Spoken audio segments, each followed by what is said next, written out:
So when you are painting and you are expressing yourself, you are putting your soul on the canvas, and then it gets sold.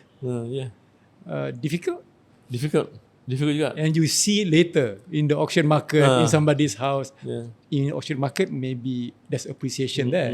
But if you see it later unappreciated, so it's like a piece of your... In fact sekarang ni, of course kita jual. Tapi kalau tak jual semua tu, penat je kan, bayar kos lori apa. Tapi kalau ada, katalah half tak jual, fine. My children will become rich man, kan? Tak ada, boleh I can do my own, I can create my own museum. Kalau tak jual sekarang, kita rasa okay, they don't know the value, kan? They know what I'm worth, kan? Tu je lah, pujuk di sini, which is true actually, kan? Kalau tak jual pun tak apa, kan? Dan kita kata kita jual those who can afford our worth, tu je lah, kan? Tawar-tawar, nak jual murah, kita terdesak, no. All this while pun kita tak ada financial commitment sangat. We have small house, small car, kan?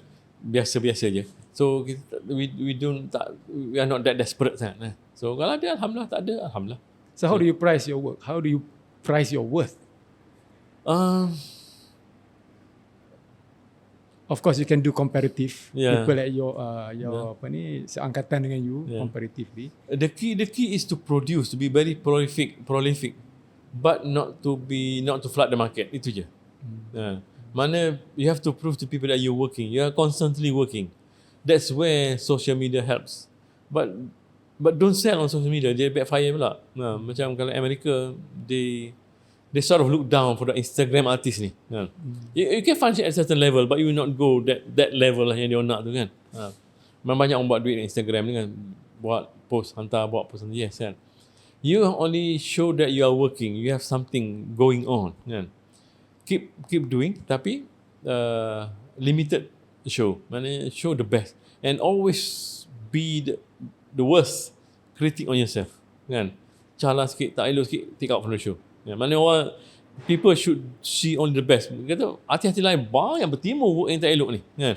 Kita tengok yang elok je, kan. Yang Picasso, Rembrandt yang tak jadi, yang koyak, yang comot, yang reput, kan. Banyak. So be a first critic lah. Any regrets?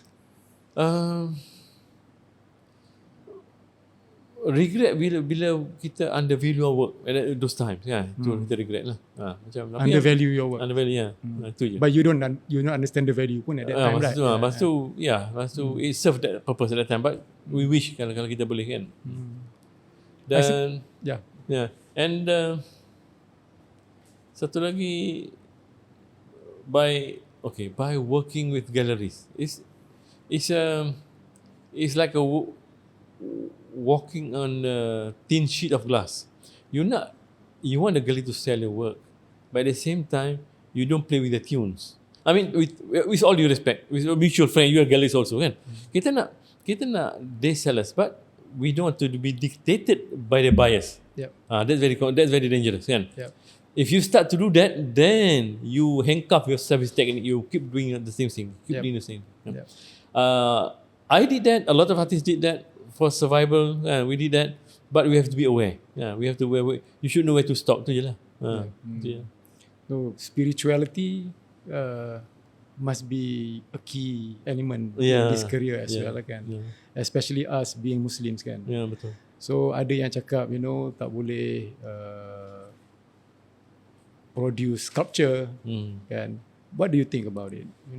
Well, what is your opinion with Islam and your vocation as an art practitioner? Spoken to many, even semalam pun dengan Daud pun sembang pasal ni juga, kan. I ask many. I think depends where you are from, what are your surrounding, ambience, understanding of Islam, acceptance of Islam. Even in a part like Iran, tak kira Shah, tapi kira some part of State Orthodox, even Egypt, even Kuwait, Algeria, Morocco yang kira lah, they can still accept figurative sculpture. By figurative I mean you can see it resembles an animal, it resembles a human. It's not perfect. It resembles, kan. Resemble. Maksudnya kalau sekali tengok, apa ni? Burung apa ni? Ni. Dia buat apa ni? Orang buat apa ni kan? It resemble a figure, a human being or ada boleh accept. Because the argument that is how matter you do, what is your endeavours pun, it will not be perfect. And you at the first place pun bukan nak be perfect pun, it's such an expression. That was the argument. Fine. Tapi coming to tempat yang lebih ultra orthodox, Pakistan, some part of India, for example. No, nahi. Haram. Nahi. Kan? Sebab dia kata maksud figuratif tu bukan tak semesti sempurna. Zaman dulu pun, zaman pre-Islamic pun tak sempurna. Yang diharamkan tak sempurna lah dia kata. Yang forbidden tu, yang tak sempurna tu lah. Yang very primitive form tu kan. Itu yang tak sempurna.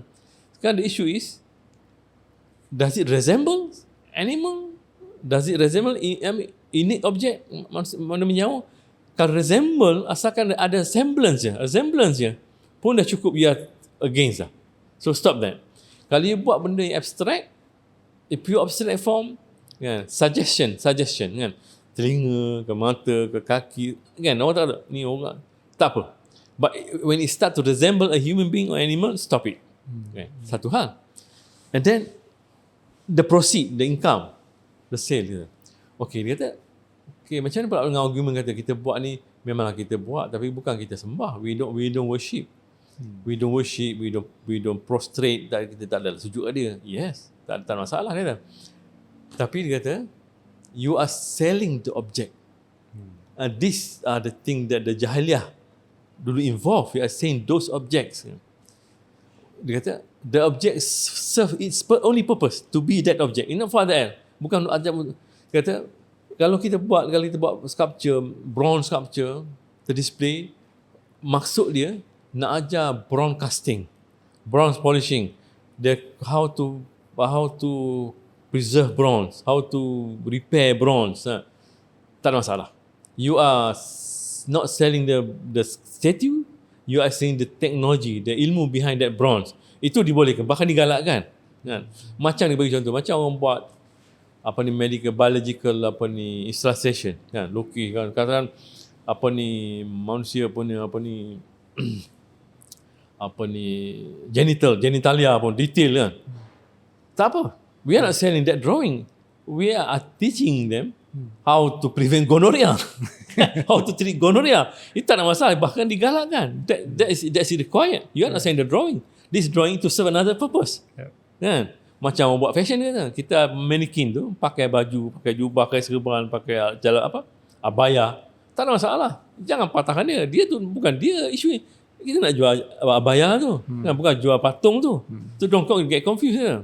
But dia kata, if you happen to sell benda yang animate tadi, yang berupa manusia tu, that duit, that proceed tadi buat apa dia kata? Buat untuk jalan ke longkang itu lah. Tak consume lah. Tak consume lah. So itu. So your travels, you are well known for that. Every time you travel, you come up with a series of solo shows. Where next? Next, Africa is always in my mind. Other parts of Africa, but China. There are a lot more to see in China. Now my travel pula dah bukan seeing places, bukan about seeing places. It's about what interests me as a humanity kan. I always want to see Palestine. I want to see aku kat Palestine tu kan, history kan. Tapi tak boleh sekarang ni. Yeah. Because about humanity, because and Lebanon and some Muslim part of China yang tak terkenal. I've been to some. Itu yang menarik. Because I think my travel should be about humanity, kemanusiaan. It's not about cari landscapes ke, beautiful landscape, beautiful landmarks apa. No more that. Ada alhamdulillah good kan. But I like to see people. For example, this is very interesting dengan isu yang berlaku sekarang ni. I met an art therapist in Australia, nama dia Suzan, ingat lagi. Dia Christian, art therapist. Dia kata the best Lebanese are the Muslim. Dia Christian, The best Lebanese are the Christian who are in the villages. These old people who plant olives, vegetable, farmer, they are the best people in Lebanon. Bla bla bla bla cerita habislah. Kita pun memanglah orang Islam mesti the best kan. Tak apa masalahnya kan. When I was in Detroit in Michigan in the US, beli kasut in Michigan. Tanya, what's your name? Fahmi. Where from? Lebanon. Oh, Lebanon. Are you Muslim? Yeah. Tell me about Lebanon. Never been there. I've been once in Beirut only. Dia kata the best Lebanese are the Christians. Right? Sorry? The best Lebanese are the Christian. We know. We are Lebanese. The best Lebanese are the Christian. Especially the Christian shopkeepers. Dia kata runcit ni kan. The small. This Christian, if you knock their door, they always run. You ask money, they give money. You ask food, they are the best Lebanese. We always give to them. So you nampak tak macam mana orang yang bangsa yang matang ni. Kan, bangsa yang matang, matured culture ni, matured nation kan. Dia bukan kutuk each other, they find greatness in each other kan. Di mana kita tak ada lagi ni. Dah kita ketuanan Melayu lah, kita dah merdeka ni, we don't seem to besar-besar kebaikan kawan kita belah sana tu. Tak ada lagi. Sana pun sama, tak ada lagi ni. Kan? So what's wrong? Well, the politicians are dividing us. What's wrong? We go next door Indonesia je. Dia tak ada cakap lah. Saya orang Bugis, saya orang Batak, Banjar, Boy, no. Saya orang Indonesia. Merah putih bendera saya kan. Dia tak cakap. Walaupun di China. I witness first hand. Masa tu dah tablik kuat ni. I told my friend, I'm coming to Denver, Chicago. Kan. Masa bulan puasa, okay, we go for iftar quickly and then you mix some tazkirah with some Malaysian student. Indonesia mix. I'm tired for California. No, they are waiting for you. Already told them. Kita pergi lah rumah orang kaya, student ni sewa atau apartment, macam penthouse tu. Rupanya mix Cina, Indonesia dengan Muslim Christian mix. Dia sambut sama-sama. Pergilah buka puasa makan apa tu.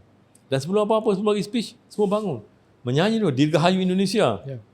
Bendera Indonesia tu. Cina pun.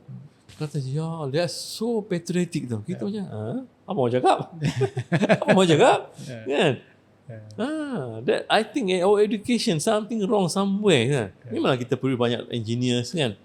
Banyak kita excellent kan. Tapi somewhere lah kan we lost a book kan. Kita cici satu buku tu kan. I think so your next destination would be China. One final question is something that I want you to a quote from you that summarizes something about your life in art that you want to share with others.